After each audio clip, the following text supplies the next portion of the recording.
All right, speaking of free-to-play games here, we finally get cross progression for Apex Legends. So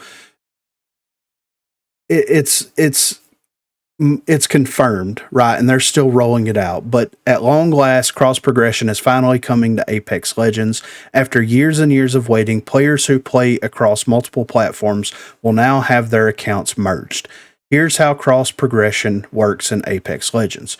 Cross progression has been the most requested feature by far in Apex Legends for the better part of 3 years. While crossplay was finally added in 2020, it took some time for cross progression functionality to follow. This, Respawn says, was because the game was never created with cross progression in mind, and so retrofitting it was not an easy task. However, given the fervor from the community about it, they knew it had to be done one way or another. As of Season 19, any Apex player who logs in and has multiple accounts will be able to, or rather forced, to merge their accounts into one single account, regardless of which platform they are on. So cross progression merges accounts in Apex Legends. So Respawn explains that cross progression will be mandatory and there is no decisions for players to make. After receiving an in-game prompt, all your existing accounts on each platform will be merged. The account with the highest level will be treated as the quote-unquote master account, and the others simply ceasing to exist.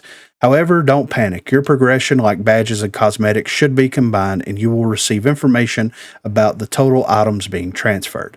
This means after this is complete, you will be playing on the same account regardless of platform, so PC, Xbox, PlayStation, and Switch will all be linked together.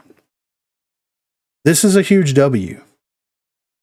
For a game that has been out as long and has been as popular as Apex has, it's definitely mind-boggling that they didn't launch with the idea of cross progression as a thing. But I think that whenever they released Apex, I don't think that they were anticipating it to be quite as popular as it has become over the years. I mean, when it first dropped, there was some definite hype and things about the game, but it's been a game that has continued to pick up momentum.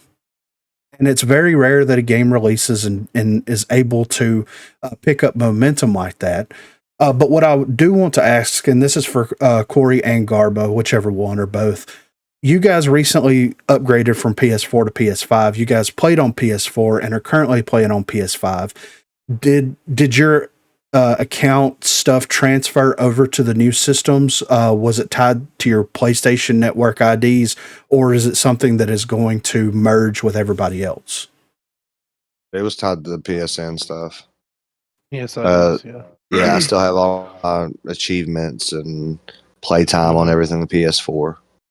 That's awesome. So at least that they had the foresight to do something like that and tie it strictly to your PlayStation Network. And I'm assuming that Xbox functioned very much the same way. Whenever people upgraded to the newer generation Xboxes, they were able to, pull their account information and statistics, which is great. I'm glad that existed, because could you imagine downloading Apex on your PS5 and not having any of your stuff? It would suck. I'd be pissed. Yeah.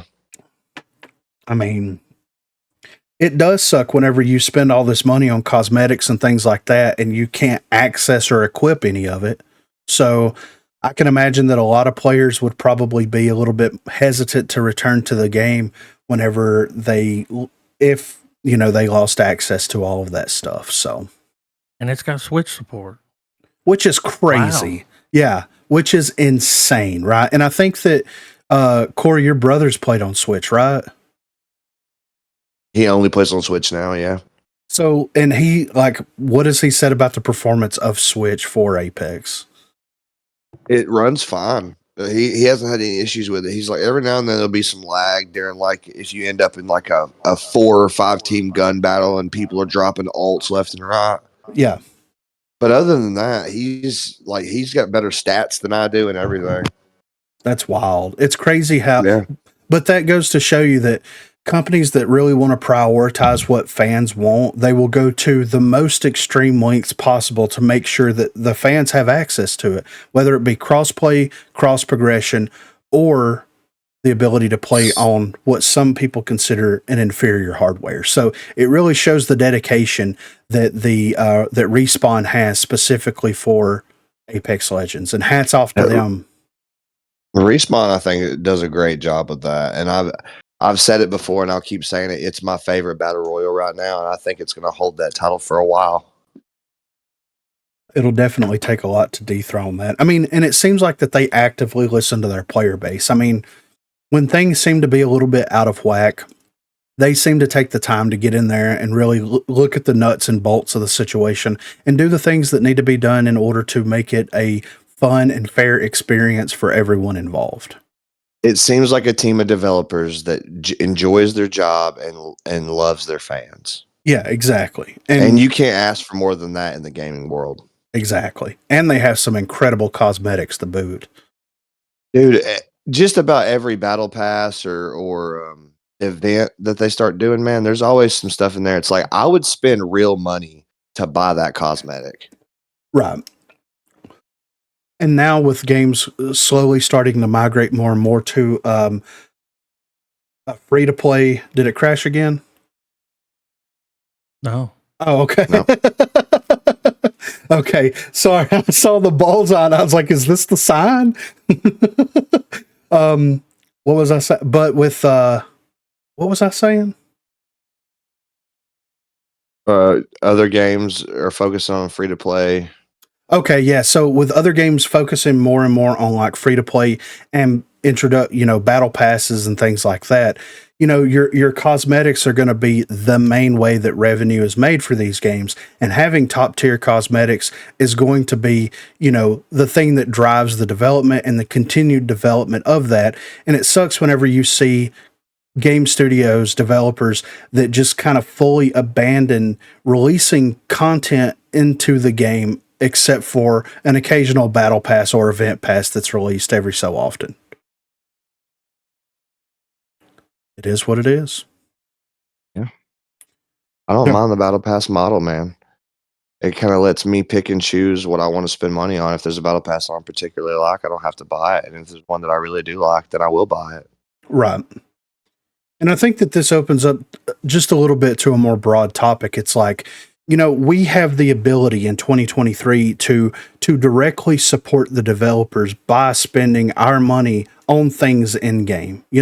We can buy cosmetic packs, we can buy battle passes.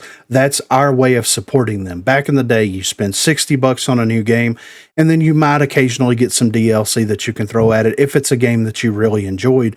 But now it's kind of like a crowdfunding model. You have the ability to directly influence that game. And whenever people are directly influencing that game and also giving legitimate, valid feedback, and certain development studios don't want to listen to that or have anything to do with that, then it really is like a giant middle finger to their players when something is broken and purposefully broken and stays broken for a very long time to create this artificial meta. So I think that, people are voting with their dollars more so now, and they have the ability to vote with their dollars more so now than they have in the past. And that's why you see a lot of games get released, whether they're free to play or not, and they fail miserably because the developers aren't actively listening to their player base.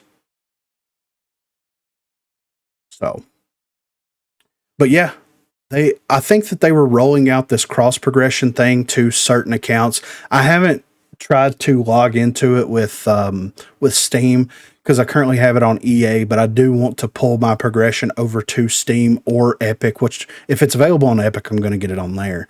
But that way that I can have access to everything that I currently have, and I don't have to go through this excruciating EA launcher process of getting the game to launch. It is a nightmare. EA, do better. So. But yeah, good on them. Hats off to Respawn and also Apex Legends for putting the time, work, and effort into bringing exactly what their player base wanted. It's amazing. Good on them. Yeah.